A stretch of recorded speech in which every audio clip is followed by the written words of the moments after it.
déclenche pas le chrono, hein. Pour l'instant, c'est les remerciements. Hein. Attention. Et parce qu'après, il y a le grippin, vous savez. Ting. Bon, allez, sérieusement, merci infiniment pour cette invitation, évidemment.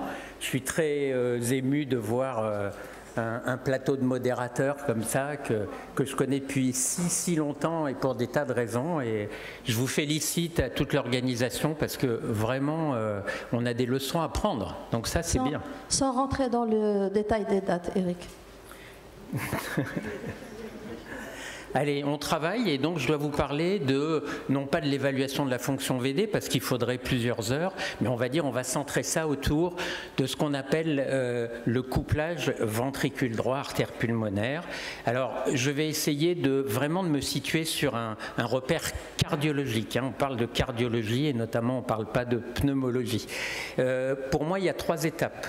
Donc on a progressé, hein, il y a 15 ans, on regardait le VD à l'œil, on disait il est bon, il n'est pas bon. Et puis ensuite, donc, dans les années 2010, notamment ce papier de Rutsky a donné ses lettres de noblesse à un certain nombre de paramètres qui vont vous permettre de dire est-ce que la fonction VD est normale ou est-ce qu'elle est pathologique. Alors je n'ai pas le temps, mais vous connaissez tout ça. En particulier, vous vous souvenez que c'est toujours par voie apicale, en gros, qu'on va tout recueillir sur une 4 cavités centrée sur les cavités droites et on va faire par exemple une surface VD diastolique, systolique pour calculer une fraction de raccourcissement de surface.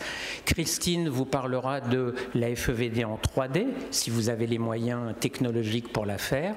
On peut évidemment faire du strain sur la paroi latérale du VD et puis mon chouchou c'est le DTI pulsé, donc dans le tiers basal de la paroi latérale et là c'est extraordinaire parce que vous pouvez faire 3 mesures qui se complètent. Hein. Vous pouvez faire une accélération de la contraction isovolumique, vous pouvez faire un pic de Londès et en comparant les durées des phénomènes isovolumiques à la durée de S, vous le savez, on mesure ce qu'on appelle l'indice de Tay qui est très intéressant. Et enfin, le plus ancien pour la fin, le TAPS, hein, on fait du TM sur l'anneau, ça ressemble un peu à Londès prime.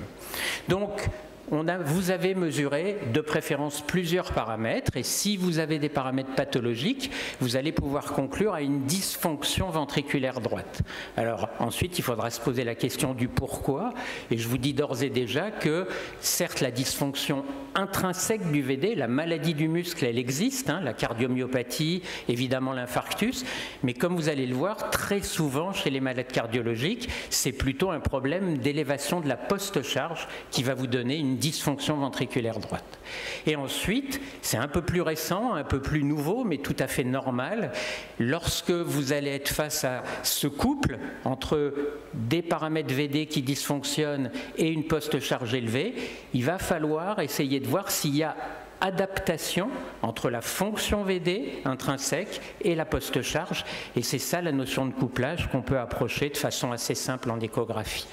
Alors je vous parle de post-charge, mais il y a aussi la pré-charge. Hein. Le VD, en fait, il est très aux antipodes. Concernant la pré-charge, il aime beaucoup. Surcharge de volume, hein, vous faites un effort, il y a un afflux de volume.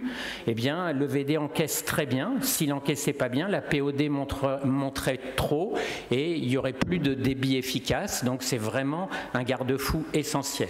Dans les études animales, si on crée une unité massive, bien sûr, il va y avoir une insuffisance ventriculaire droite aiguë, mais plusieurs années après, si on fait des biopsies de ce muscle, eh bien on se rend compte que le VD a gardé son intégrité en termes de la qualité des myocytes. Donc il supporte très très bien les excès de précharge. Sur la post-charge en aigu, c'est assez différent. Vous connaissez tous ce diagramme. Si on serre progressivement l'artère pulmonaire, très vite vous allez avoir un volume d'éjection systolique du VD qui se casse la figure. Pourquoi? Parce qu'il ne s'adapte pas bien à la post-charge. Alors comment va-t-on évaluer la post-charge? Ça c'est un travail essentiel et il faut bien comprendre, je m'excuse d'être trivial mais c'est très important. Pour nos malades cardiologiques, la première cause de post-charge élevée du VD, c'est l'élévation des pressions de remplissage du VG. Ok? Donc ça, c'est essentiel. Après, vous connaissez l'ON 2, l'ON 2', évidemment la vitesse de l'IT qui va nous guider pour faire le diagnostic des pressions de remplissage, la taille de l'OG, et je vous ai rajouté la veine pulmonaire qui me paraît essentielle.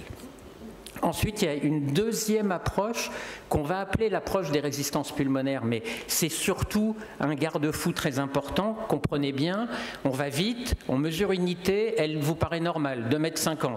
Mais vous êtes chez notamment des insuffisants cardiaques ou des valvulaires sévères, et en fait, si jamais il y a un débit abaissé, ce qui est le cas la plupart du temps, et que vous ne vous en rendez pas compte, vous allez dire, bon, ben, l'IT est normale, post-charge normale, et si par contre vous faites le rapport des indices qui vous donne cette notion de résistance et encore une fois de garde-fou, le rapport entre la Vmax de l'IT et l'ITV sous-pulmonaire, vous allez pouvoir savoir s'il y a un élément de post-charge élevé ou non.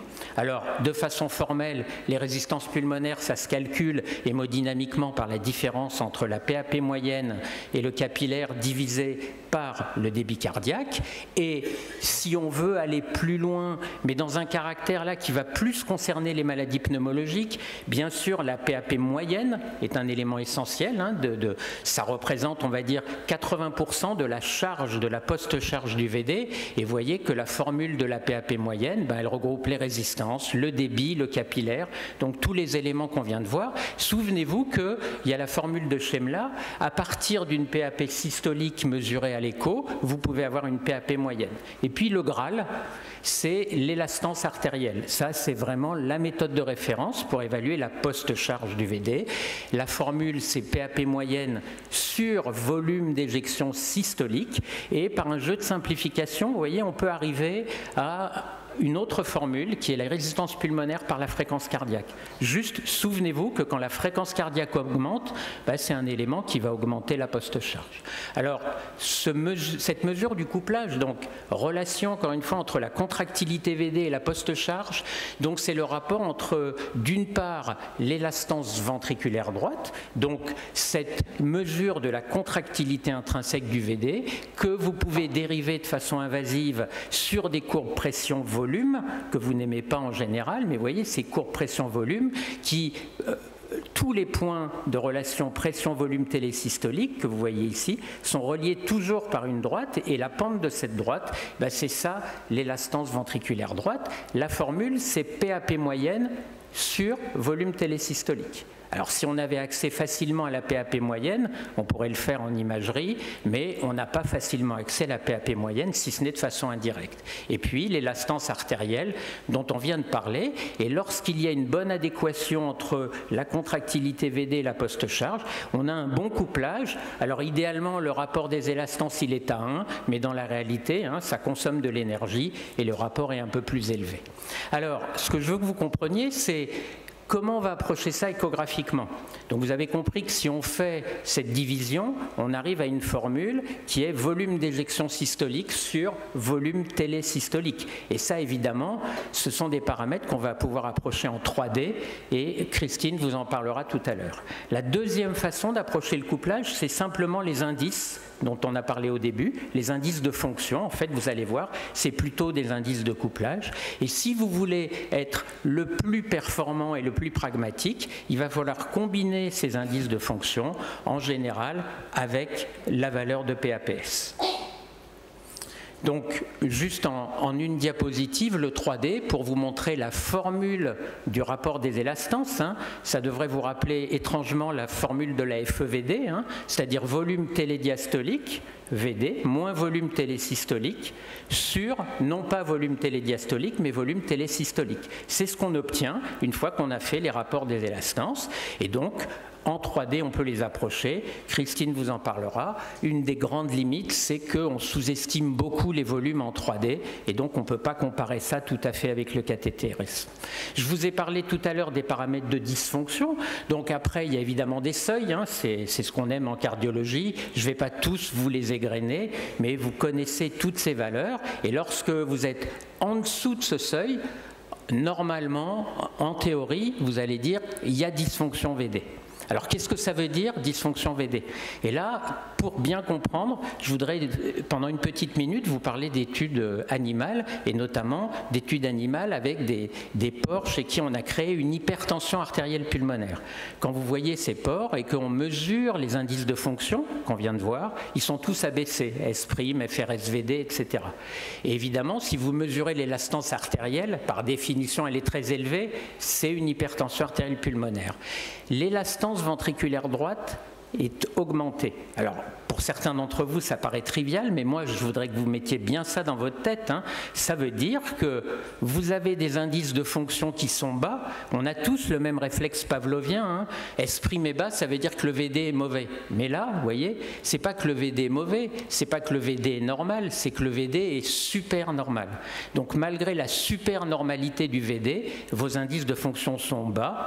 Donc, en fait, vous avez bien compris une chose, si on prend ces paramètres de fonction, il y a une très mauvaise corrélation avec l'élastance VD, ça veut dire que ce n'est pas un paramètre de contractilité, par contre, c'est un bon paramètre de couplage. Donc déjà, quand vous trouvez un S' bas, un TAPS bas, vous pouvez évoquer peut-être une altération de ce couplage, de cette adaptation entre la contractilité VD et la post-charge. Mais pour aller plus loin et pour faire mieux que ça, aujourd'hui dans la littérature et dans une littérature cardiologique, eh bien, on trouve donc des paramètres qui sont tout à fait logiques. On va d'un côté avoir des paramètres de fonction et on va en quelque sorte les normaliser par une approche imparfaite de la post-charge, par exemple la PAPS. Et donc, vous allez pouvoir, par exemple, calculer le rapport entre le strain et la PAPS. Dans cet exemple, vous voyez, ça nous donne 21/46, ça nous fait 0,46% par millimètre de mercure. C'est un calcul qui va vraiment vous permettre de savoir si votre couplage paraît adapté ou non. Alors, il y a plein de papiers aujourd'hui dans la littérature cardiologique. Vous voyez tous ces papiers dans l'insuffisance cardiaque, par exemple. Alors, c'est un peu le même auteur, mais ils nous disent tous, vous voyez, que quand vous avez un rapport entre le TAPS et la PAPS inférieur à 0,35, on est dans une situation probablement de mauvais pronostic, c'est-à-dire de couplage altéré. Et il faut comprendre que quand le couplage est altéré, clairement, ce n'est pas bon pour le pronostic du patient. Et puis, vous voyez que quand on regarde les données dans l'HTAP, les paramètres utilisés sont les mêmes, mais ils sont plus bas dans la littérature, parce qu'on sait que dans ces modèles d'HTAP, le VD, intrinsèquement, est beaucoup mieux préparé à faire le travail que chez l'insuffisant cardiaque. Et puis, vous avez la même chose dans des séries de valvulopathies, où vous retrouvez ces rapports entre TAPS et PAPS, toujours inférieurs à 0,3, 0,4. Il y a eu un papier très récent qui est sorti chez des patients en USIC qui nous permettent d'avoir une approche du rapport S' sur PAPS. Donc vous voyez, ça va vraiment dans tous les sens. Alors, ça va dans tous les sens, mais finalement, est-ce que quand on a un TAPS comme ça, super normal, 25 mm, je vous rappelle, la normale est à 16, est-ce qu'on n'est pas tranquille et on va dire, finalement, c'est bon, quoi. Tout est normal, ma fonction est normale, mon couplage est normal. Chez ce patient, vous voyez, c'était une vraie hypertension artérielle pulmonaire, on a une PAPS à 80, malgré ce TAPS super normal, si vous faites le rapport, vous avez un rapport très bas et qui traduit donc ce problème de couplage. Juste avant de conclure, je voudrais vous présenter deux diapositives juste de petits travaux qu'on a fait chez nous. Un avant-après dialyse, parce que je vous ai dit la charge, la post-charge, la pré-charge.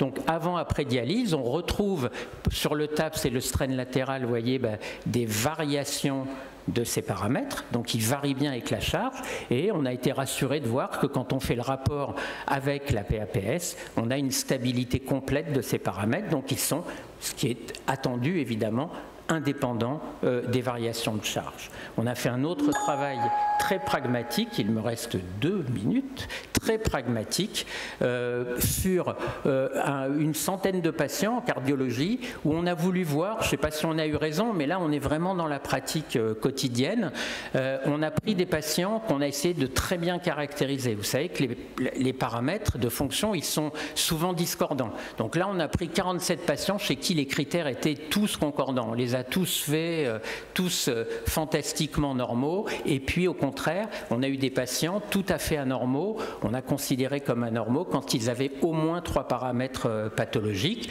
Et juste, nous, dans notre pratique, ça nous sert un peu. Hein, quand vous avez ce genre de seuil, des strains sur PAPS ou TAPS sur PAPS au-delà de 0,60, là, à l'inverse, on est, pour nous, en routine, dans une situation très rassurante. Donc, en conclusion, la dysfonction ventriculaire gauche, vous allez la diagnostiquer en mesurant plusieurs paramètres. Vous ne vous contentez pas d'un paramètre. Une fois que vous avez mesuré plusieurs paramètres, vous avez une dysfonction. Vous vous souvenez que cette dysfonction, ce n'est pas le VD qui est responsable la plupart du temps, mais c'est l'environnement, c'est la post-charge. Donc vous ne pouvez pas faire l'économie de mesurer les résistances, de mesurer les pressions de remplissage. Vous vous souvenez aussi que tous ces paramètres ont une valeur pronostique. S' bas, FRSVD, c'est de mauvais pronostics, mais S' sur PAPS bas, TAPS sur PAPS bas, c'est encore plus de mauvais pronostics. Et puis, je vais vous proposer une approche, je vais me faire taper sur les doigts parce qu'on ne devrait pas, mais ça ne fait rien. Donc, ce que je vous propose, c'est la première chose, vous avez des indices de fonction VD normaux, d'accord, et une PAP, on va dire gentillette, vous embêtez pas, et là, vous pouvez répondre fonction ventriculaire droite normale, et si vous voulez, couplage normal. Si par contre, vous avez des indices de fonction qui sont bas, ou bien des indices normaux avec une PAP élevée, là, il faut vraiment que vous fassiez cette simple division. Alors, je n'ai pas le droit de vous proposer des seuils, hein, mais je sais que si je ne vous donne pas de seuil, vous n'allez même pas avoir envie de le faire.